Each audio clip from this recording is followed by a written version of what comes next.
प्रिय दोस्तों, नमस्कार और मेरा आशीर्वाद। आज मैं एक कहानी लेकर आई हूँ जिसका शीर्षक है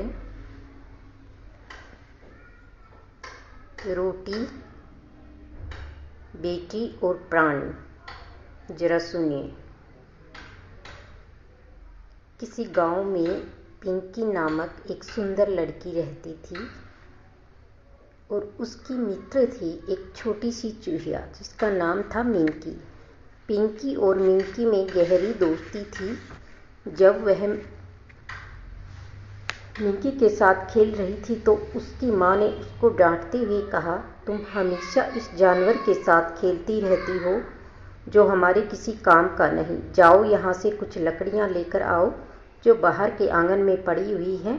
जब तुम लकड़ियाँ लाकर आओगी तो खाना बनेगा, नहीं तो नहीं बनेगा। वहाँ जाकर वह देखती है कि लकड़ियाँ तो गीली हैं। तो वहाँ उसे कुछ आवाज़ सुनाई दी कि वह लकड़ी का एक गट्ठा उससे बातें कर रहा था। कह रहा था, पिंकी, अगर मैं सूखा होता तो तुम्हारे काम आ जाता, लेकिन घास जो खड़ी है वह इतनी लंबी है कि उसकी कटाई छटाई नहीं होती, जो कि सूरज की रोशनी को मुझ तक आने ही नहीं देती। फिर पिंकी ने आसमान में देखा कि बादल भी उससे कुछ कह रहा है। सूरज ने कहा कि देखो, मैं क्या करूं?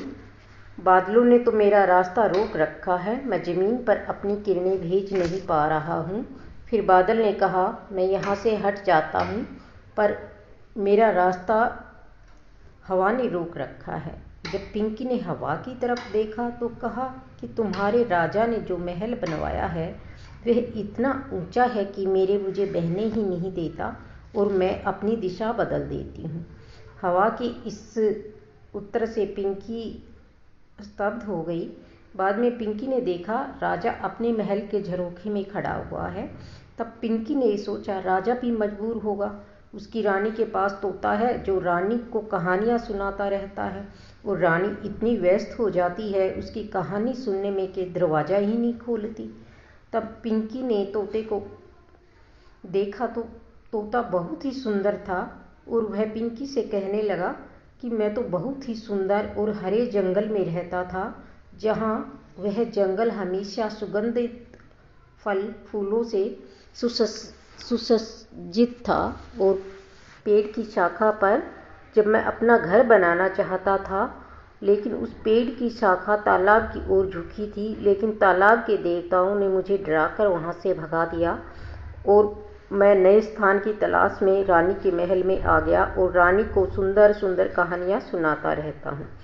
तब तालाब के देवता ने कहा, मुझे हाथी से डर लगता है। वह कहता है कि मैं तुम्हारा सारा तालाब का जल पी जाऊंगा और मेरा गुस्सा तोते पर निकल जाता है। अब पिंकी हाथी के पास गई तो हाथी बोला, मेरा कोई शत्रु नहीं है, पर मुझे सांप से डर लगता है जो कभी कभी मेरी पूंछ पर आकर बैठ जाता है और मुझे परेशान करता रहता है, डराता रहता है।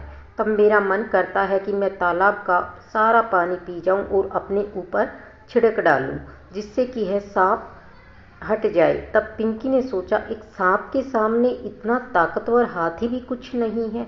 तब पिंकी ने सांप से पूछा कि तुम